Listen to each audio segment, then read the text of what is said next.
महाराज जी, आपके चरणों में कोटि कोटि प्रणाम। महाराज जी, कई साल वीर्यनाश करके मानसिक रोग से ग्रसित हो चुका हूँ। पिछले 5 महीने से वीर्यनाश नहीं किया है, फिर भी नकारात्मक सोच नहीं जाती। महाराज जी, जोशी ने बताया कि सब शनि और राहु का प्रभाव है। महाराज जी, कोई शनि राहु का प्रभाव नहीं। करो दुष्प्रवृत्तियां और शनि राहु को दोष दो, बेकार की बातें हैं। कोई किसी को सुख दुख नहीं देता, हमारे आचरण ही हमारे को दुख देते हैं। पक्की बात समझ लो। बोले वो अमुक ने उसको पीटा, राज कर्मचारी आपकी सुरक्षा के लिए हैं, लेकिन जब आप असत आचरण करेंगे तो पीट के जेल में डाल देंगे। ये राज कर्मचारी हैं। शुक्र, शनि, राहु, केत, ये सब राज कर्मचारी हैं। असद आचरण वालों को जलाते हैं, दंड देते हैं। और सदाचरण वालों को, चाहे जिस नक्षत्र पे बैठे हो, चाहे ग्रह पर किसी भी बैठे हो, ये सदैव अनुकूल रहते हैं। ये भगवत पार्षद कोई ऐसे वैसे नहीं है। करो अस्त मैथुन और शनि साढ़े चढ़ा हुआ है, इसलिए ऐसा होता है। बेवकूफी वाली बातें बच्चा है। अभी अवस्था है तुम्हारी वीरपात करने की। गेहूं की फसल तैयार हो रही है, गलेत पे हो। गलेत माने होता है दाना अभी पड़ रहा है, और आप उसको काट लो तो ना भूसा होगा ना दाना होगा, व्यर्थ जीवन चला जाएगा। कम से कम 20-22 वर्ष तक ब्रह्मचर्य का पालन करो, फिर गृहस्थी में जाओ। संतान तेजस्वी होगी, देशभक्त होगी, माता पिता की भक्ति कर। ये क्या है? उद्दंडता बच्चा, ये कहीं भी सुख प्रदान करने वाली नहीं। ज्योतिषाचार्य, दुनिया के आचार्य सब उसी परम पिता परमात्मा के ज्ञान को ही बता रहे हैं।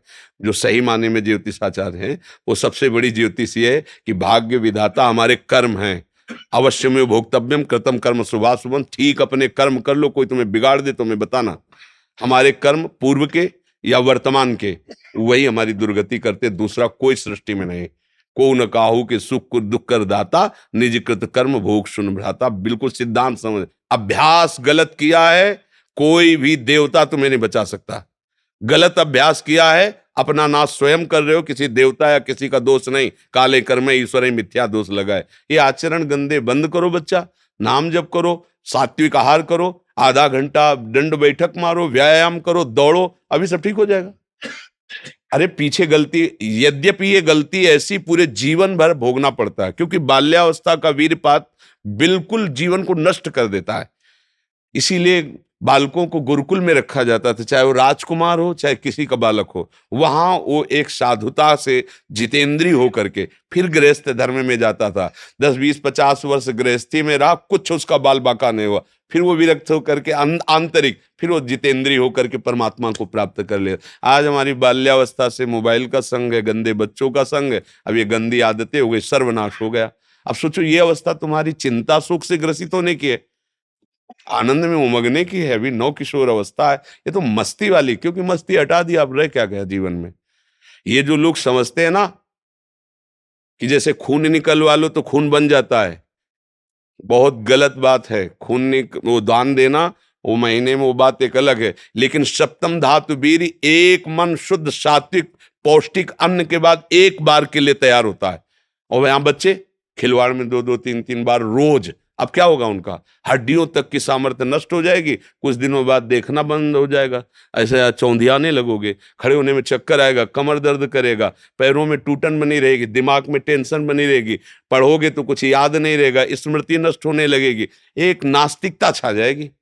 फिर ये जीवन भार लगेगा, फिर नशा में उतर जाओगे, फिर तो बस गए, फिर गए। तो अब कौन मानता है संत महात्माओं की बातों को? समझाते हैं तो साधु महात्मा है तो अब अलग बात करते हैं। नहीं, हर बहन भाई को 20 वर्ष तक नियम पूर्वक ब्रह्मचर्य रहना चाहिए।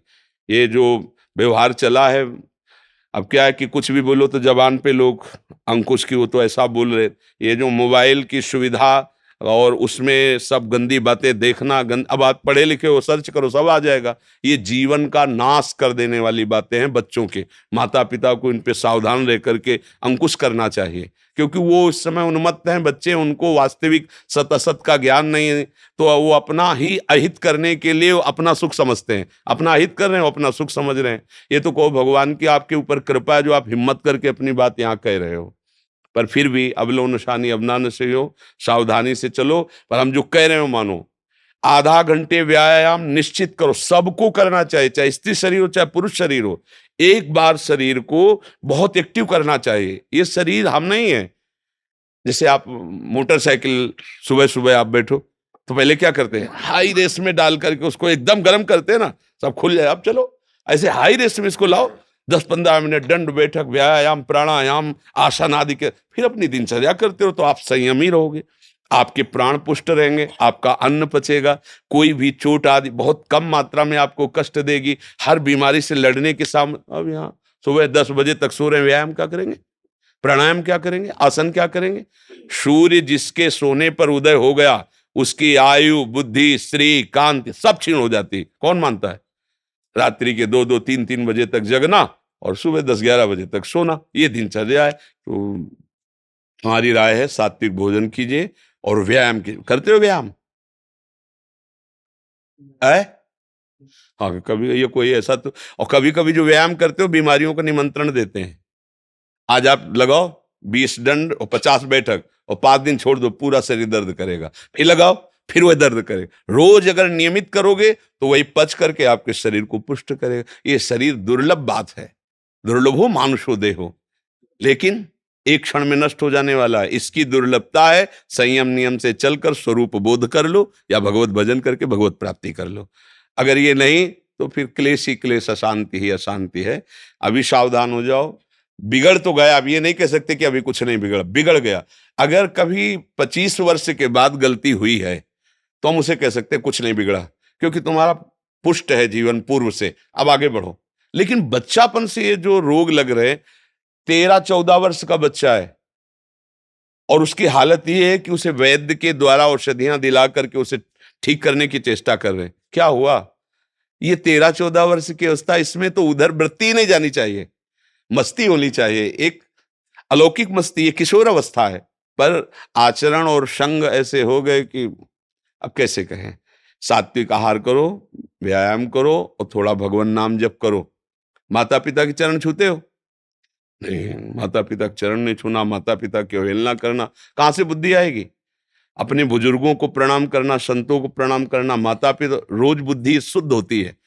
प्रातः काल उठ के रघुनाथा, मात पिता गुरु नाम ही माथा। तो ये सब लिखी बातें रह गई। नए नए बच्चे हाय हेलो शुरू है, मिलेंगे तो क्या कहेंगे? पहले कहते थे जयराम जी की, नहीं गांव में कहते थे राम राम भैया, राम राम कहते। अब क्या कहते? हाय तुम्हारा दुर्भाग्य हमारा दुर्भाग्य।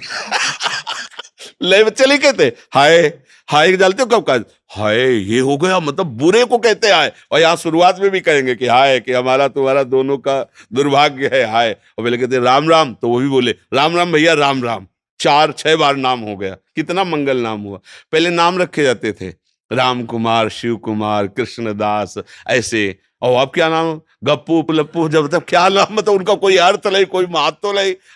ये माया का खेल बड़ा विचित्र है, फंसाता चला जा रहा है ऐसी जगह जहां कहीं भी। अरे नारायण नाम पुत्र का रख दिया तो उसको भगवत प्राप्ति हो गई।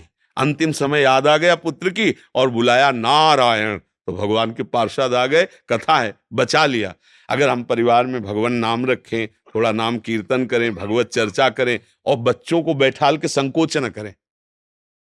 माता पिता को चाहे, एक हम जानकारी के भक्त, वो अब संन्यास ले चुका है बच्चा, वो उसकी माँ ऐसे समझाती जैसे मित्र से कि देखो बेटा तुम जवान हो रहे हो, तुम्हारा मन ऐसे भोगों की तरफ जाएगा, ऐसी ऐसी क्रियाएं भोगों की होती हैं, क्या तुम शुरू कर दिए? तो उसका नहीं मम्मी। क्या क्या तुम्हारे मन में ऐसा आता है? आता तो है, बिना हमारे, हम तुम्हारे मित्र भी हैं, तुम्हारी माँ भी है, बिना हमारी अनुमति के तुम ऐसा मत। आज वही सन्यासी है, वो जब हमसे बात करे तो हमका प्रणाम है तुम्हारी माँ को। बोले मुझे अगर संभाला तो मेरी माँ ने संभाला। मतलब बचपन से बैठाल कर हमको सारी बातें बताती रही कि ऐसी ऐसी गलतियां होती, ऐसी ऐसी बात होती, तुम्हारे अंदर तो नहीं, तो हमका इच्छा है पर अभी नहीं है। आज उसने उसको सन्यासी बनाकर खड़ा कर दिया, भगवत मार्ग का पथिक बना दिया। मंदालसा ने अपने चारों पुत्रों को ब्रह्मबोध करा दिया। माता पिता का प्रथम रोल होता है। अब वो शर्म लिहाज इसमें क्या करना, बच्चा हमारा गड्ढे में गिरने जा रहा है, हम शर्म लिया, बैठा लो उसको पास में। देखो मोबाइल में गंदी चीजें तो नहीं देखते, गंदे बच्चों को संग तो नहीं करते। अगर आप ऐसा करते हैं तो नहीं करना चाहिए। उनका मैसेज देखें, उनका मोबाइल देखें, उनकी चेकिंग करें, उनकी मानसिकता को समझे। गलत हो गए हो तो उनको प्यार दुलार से, बड़ी कोई बात नहीं, गलती सबसे होती है, सुधार करो। मतलब उसको इतना पुष्ट करो कि वो बोझा ना लादने पावे और आगे निकल जाए। भाई इतनी फुर्सत का है माता पिता, वो अपने ही मनोरंजन से फुर्सत ले, वो अपने ही मन को संभालने में परेशान है। इसलिए अच्छा है बच्चा, सावधानी से चलो, अब कभी मत करना। क्योंकि इस क्रिया में क्या होता है कि नस नाड़ियां इतनी कमजोर हो जाती हैं कि फिर आगे चलकर आप करोगे भी नहीं, पर वो शक्तिपात हो जाएगा, मतलब नष्ट हो जाएगी वीर शक्ति। वो आपको ऐसा लगेगा कि हमने तो कुछ किया ही नहीं, और वो ऐसे हो जाएगा। मतलब नस नाड़ियां एक, ये हम अनुभव की बात कहते हैं जो हमसे मिले हैं साधक, कि स्नान कर रहे हैं, कोई हमारी क्रिया नहीं हुई, पर ऐसे हम सोने जा रहे हैं पर कुछ क्रिया नहीं है, ऐसे छू गया तो ऐसे बिल्कुल शक्तिहीन हो जाता है। तो ये अपना नाश करना है। कुछ दिनों बाद नींद आना बंद हो जाएगी, कुछ दिनों बाद दिमाग में निगेटिव केवल रह जाएगा, नकारात्मक सोच रह जाएगी। ये जो दुर्दशाएं हैं ना, तभी हम कहते हैं पहले तो हम देखते थे कि 10 20 50 लोग गांव में तो ऐसे होते थे लंगोट बंद लड़ने लायक, क्योंकि गाय भैंस का दूध पिया, दंड बैठक मारी, ये बातें, मोबाइल था ही नहीं। 30 35 वर्ष से मोबाइल चला होगा है, इससे पहले नहीं था। पहले वो ऑफिसरों के पास वो बड़ा-बड़ा होता था, नहीं तो हमने ये मोबाइल नहीं देखा 30 35 वर्ष। तो वो ये सब था नहीं। गाँव में कभी किसी एक के यहाँ टीवी हो तो हो, नहीं तो बिजली ही नहीं थी तो टीवी है, वो बैटरी से भले वो रामचरित जो चला था ना, तब गाँव में छोटी-छोटी टीवी लाए। बड़ा शुद्ध जीवन।